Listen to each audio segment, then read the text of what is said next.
my neighbor Gary gives me a phone call in the morning and says, Tabitha, how much available duct tape do you have in your house right now? And I say, I don't know if I have any available duct tape in my house. Why? What's going on? He says, never mind. I'll be at your house in 20 minutes. Wait for me on the porch. And I say, okay. 4 hours later, Gary shows up in his little 1980s mobile that looks like a Freddie Flintstone rust bucket. And he says, hurry, we're running out of time. He checks his little analog wristwatch clock that glows in the dark because, of course, he has one of those. Gary is a Y2K bunker child, is working through some social issues. However, he's had a rough week, so I'm going to do whatever he needs to do to get through it, because his fence that him and his best friend Kyle built, it didn't go very well. It accidentally caught a cow, and we don't know how, because, it didn't have a gate hole, so they had to take the gate down. He's real depressed because he feels like his life is ruined. Also, he's having a hard time hanging out with his best friend Kyle, because, as Gary puts it, Kyle is a little socially oblivious.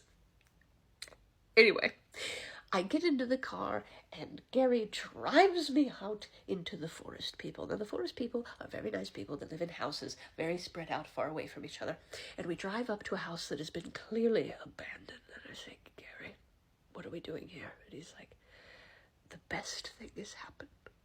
You see this house? I was like, this abandoned house? Yes. And he's like, no one lives here anymore. I'm like, clearly. And he said, but they used to live here. And they used to have chickens.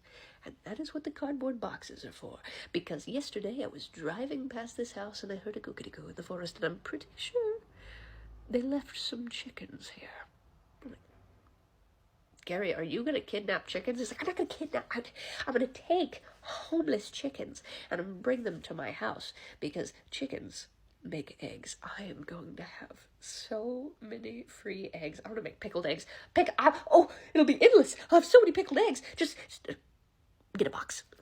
Right. Yes, absolutely. I'm going to do this for sure. So I get a cardboard box and I saunter off in the forest with Gary. And to my surprise, to my complete surprise, like good on Gary, I guess, because we find 7 feral chickens. We find a checkered white and black one, or 2 of them. We find a giant angry red chicken. We find 3 blonde chickens, and we find the most attitudist-prone little bantam rooster you have ever seen. He was the hardest to catch by far. They were honestly really tame. We went real crazy about it, but they were pretty chill chickens, to be honest, very easy to catch. And then we stuffed them in boxes, threw them in the back of his vehicle, and then we drove back to Gary's house. And I said, Gary, what are you going to do with all these chickens? He says, you don't think that I've thought this through? I'm going to have an egg farm. Come to the backyard. And I go to the backyard with Gary, and there I find a little miniature replica of Gary's house in chicken house form. And he has done an excellent job. There's diatomaceous earth, which gets rid of like bugs and parasites and stuff that's on the ground. He's got a pole for them to perch in the little house. He's got a little nesting area. It's very cute, actually. And he stuffs all the chickens in there, and he says, this is the happiest I have ever been. And over the next couple of weeks, it was amazing. He would call me over to his house, and he's like, look at this new trick I taught him. And he would get chicken feed, and then they would be off in the forest behind his yard, and he would go, bark, bark, bark, and then they would come flopping out of the trees and run up like little dinosaurs and like peck of the chicken feed and then run back into the forest. And he was like, oh, that's amazing. I'm going to make them pants. I'm going to make them all pants. And he was so excited. And then we had to get a little bit more careful because the possum came. Now, the possum was a real menace, only to the little bantam rooster, because it was the only one big enough for the possum to get. So they couldn't use the chicken house anymore because the possum kept coming up to the chicken house and like scratching at it and stuff.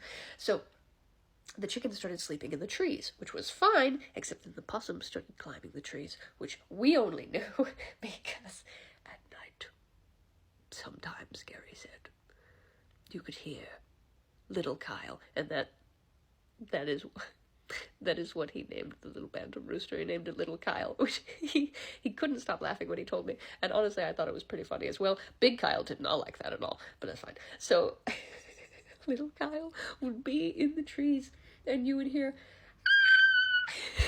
and I didn't believe it. I didn't believe the rooster would scream like a lady. But then Gary had me over one night to listen, and he was correct. And I was like, well, what are we going to do? What are we going to do? The possum's going to get little Kyle. And Gary was like, what we have to do. And he would pull out his 2-foot-long John Wayne pistol and say, I got to go fire the warning shots. And then he would go out into his backyard and pow, pow, pow, pow. The kickback on it was ridiculous. Gary is not the largest man in the world. He unload his whole pistol into the sky.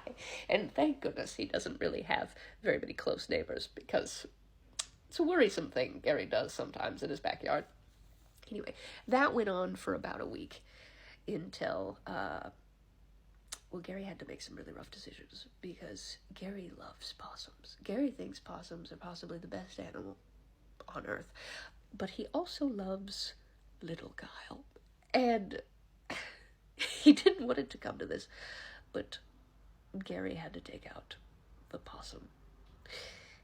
Unfortunately for Gary, there's like several possums in the forest. So, little Kyle only made it about 3 days after the first possum ended it. And Gary couldn't handle emotionally taking out a second possum. So little Kyle left us. And then there was only the lady chickens. Now, this story gets weirder from there, because I truly believe it was a hawk, a chicken hawk. Okay, that's what I believe. I have no proof, but I believe it. Gary thinks his lady chickens became very racist, because, in all fairness, the checkered chickens disappeared first. One, and then 2 days later, the other. And Gary said, uh-oh, we seem to have a problem. Our chickens are picking each other off. I'm pretty sure it's the chicken hawks. Like, no. No, I know these chickens, and I know their personalities, and they're very nice to me. They're very nice chickens, but they have become a little racist. And I'm like, no, that can't be true. And he's like, I Googled it. And I was like, well, you need to stay off. You don't know enough people in this world to be like an internet person. You know what I mean? And he's like, no.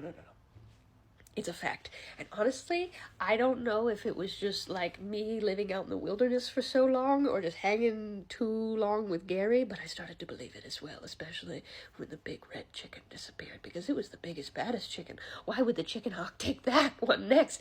But it did. And then there was 3 blonde chickens left, so you'd think, no problems there, until the darkest of the 3 blonde ones disappeared.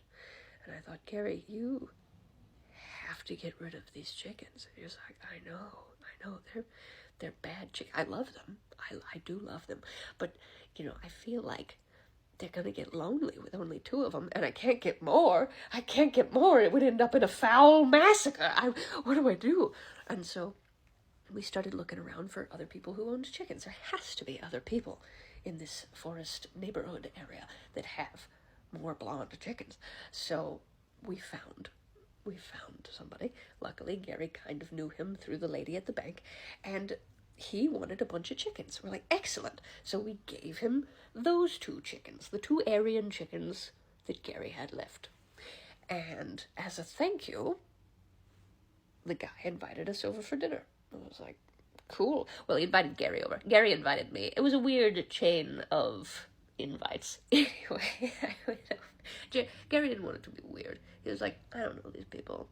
And sometimes when I hang out with people, they're real weirdos. So if you could just come with me in case things get a little rocky. I was like, absolutely, I want to do that. So we went to this guy's house, and he's like, I am so excited about chickens. I've got you guys's, and then I have 7 more. And Gary was like, quick question, what color are the chickens? I was like, Gary, that's not important. He was like, no, just curious. Just curious what color the chickens are. And he's like, I got gray chickens. They're really pretty. And Gary was like, oh no. I was like, Gary, it's fine. Gary, it's actually okay. And we're like, okay. And he was like, but I have to do something. I mean, I don't know how, but last night something must have crawled in, and it took out one of my gray chickens. And it just, I don't even know what did it. It just looked like, this is all feathers and guts everywhere. And Gary looks at me and goes,